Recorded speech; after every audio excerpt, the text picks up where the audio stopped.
Hello, I'm the Nostalgia Critic. I remember it so you don't have to. Well, seeing how it is still Nickelodeon month.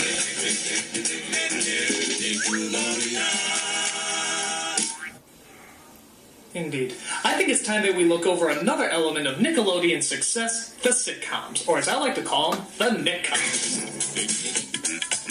These are the live-action comedies that try to deal with kids' problems the same way primetime comedies try to deal with adult problems. They were creative, entertaining, and fun.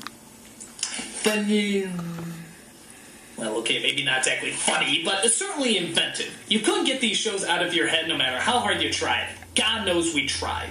So, rather than mock these shows, let's take a look at how these shows help put Nickelodeon on the map. Let's start with one of their very first nickcoms, You Can't Do That on Television. Though technically not made by Nickelodeon Studios, You Can't Do That on Television played a big part in helping give Nickelodeon its identity. It was a sketch show, like Saturday Night Live or SCTV, that had recurring characters and usually a theme that tied them together. For example, if the subject was romance, every joke in the show would have to be about romance. And if the subject was mediocre, underwhelming comedic writing, you'd pretty much have every single episode ever written. Watch this if you don't believe me. What is it? You look so happy. Mom, it was love at first sight. I know exactly how you feel, dear. It was love at first sight when I met your father.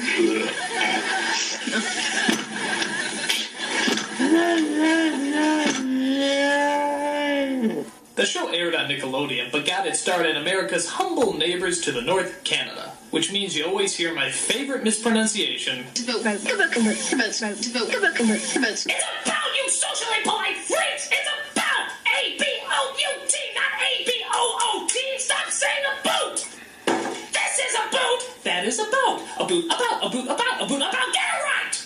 Every week they would perform in front of an entire audience of recorded laughter, and they would often have reoccurring characters and setups, like the firing squad, the dungeon, and the dysfunctional family. Just the upbeat, child-friendly scenarios that we're used to.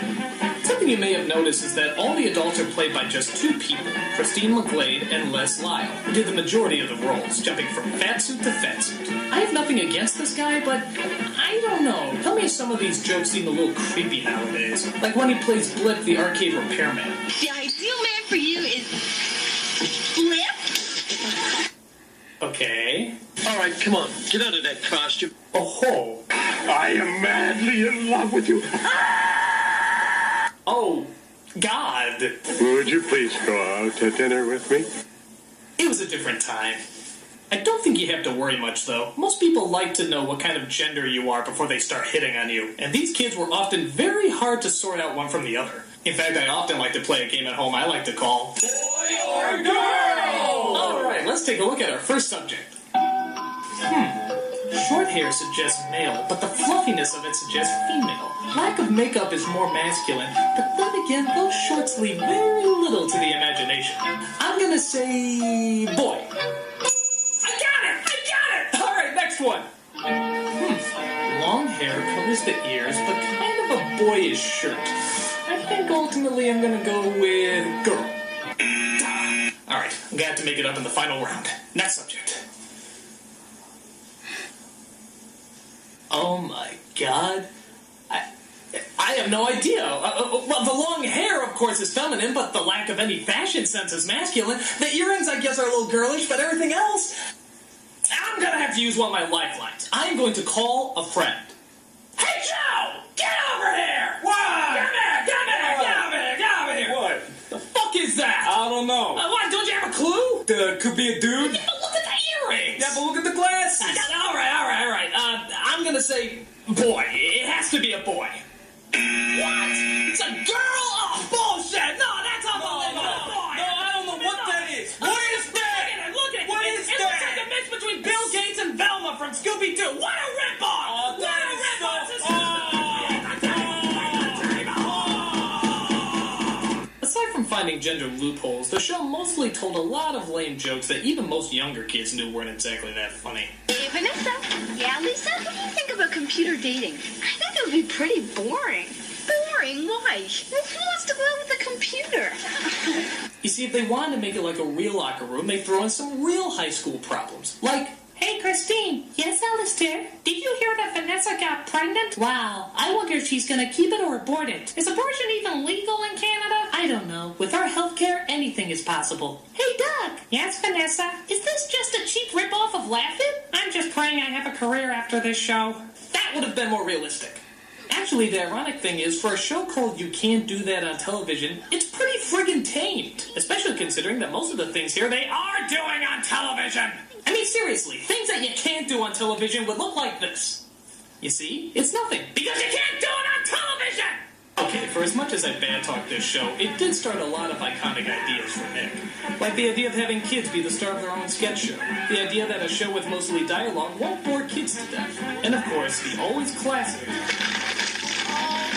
Yep, that's right. This was the first show to introduce that frog diarrhea known as Nickelodeon slop, which dropped down on the kids every single time they said the phrase, "I don't know." Well, that's kind of random. That's like saying every time I say the word elephant, the Burger King will appear. God, he's creepy. Well, let's jump to the next show in our nickcoms lineup, Clarissa Explains It All. This show actually wasn't that bad. It wasn't that funny, but did have something kind of likable about it. Now granted, I didn't grow up as a girl for long.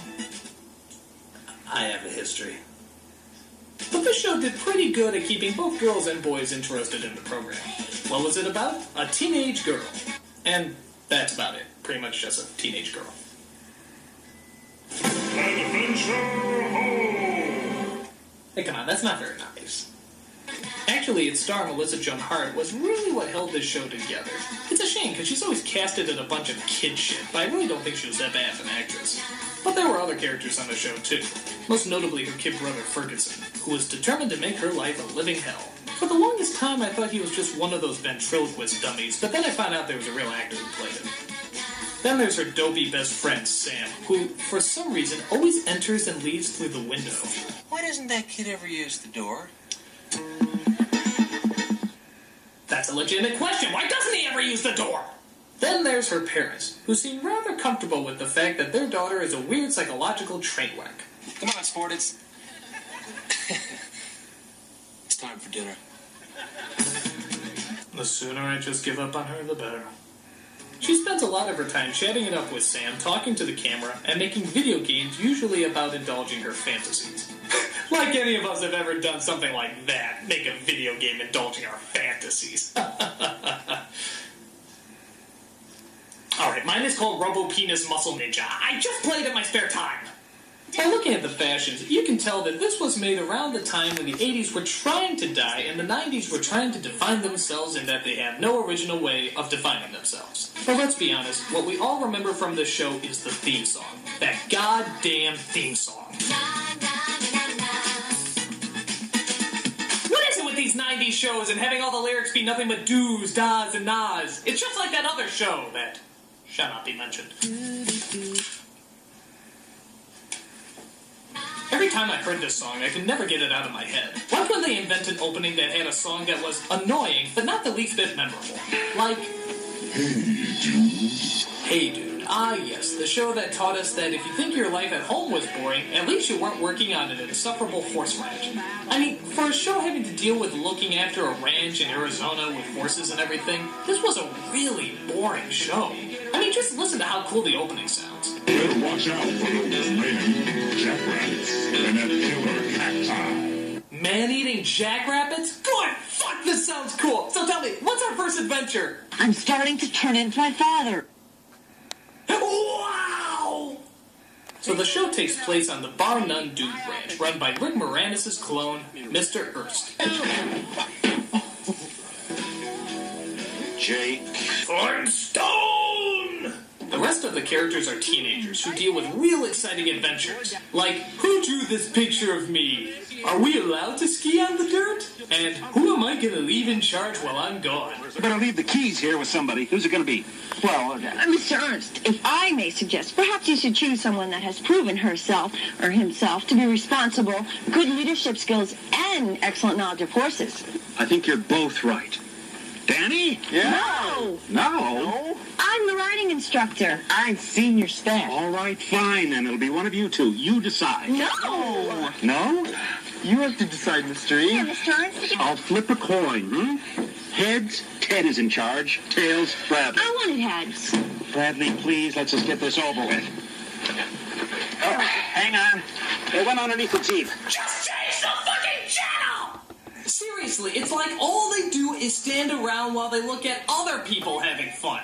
Hey, look, some guys on a boat. Wouldn't it be nice if we did something like that? Nah, that might be exciting. Two of us should go gather up the horses while the other two go fix the gate. Yeah, Danny, you and I'll go fix the gate. Ted, Brad, you guys go get the horses. All right, finally, getting the horses, some riding, roping, all that good stuff. This ought to be fun, right?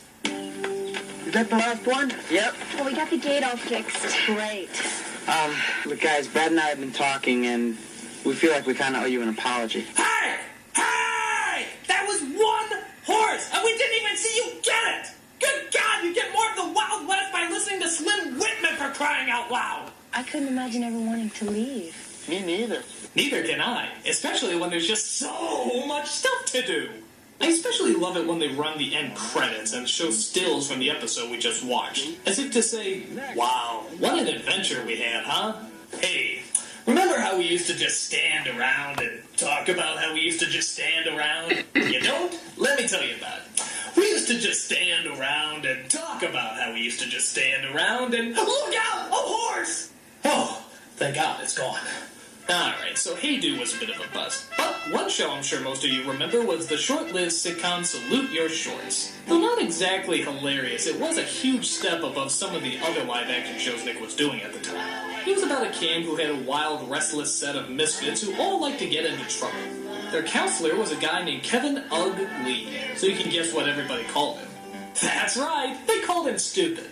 No, they called him ugly, of course, as he tries to keep his army of kids well under control. Unfortunately, he's about as effective as Ernest Goes to Camp in this piece. There were a lot of kids on this show, but a select few stood out more than most. There was that mullet kid from Terminator 2 named Bobby, who I guess was supposed to be the wise ass of the group. I tell a ghost story and you buy hook, line, and stinker. I just cut one. Thanks for sharing. Donkey Lift, who seemed to have a speech impediment of all the Looney Tunes. I got everything you asked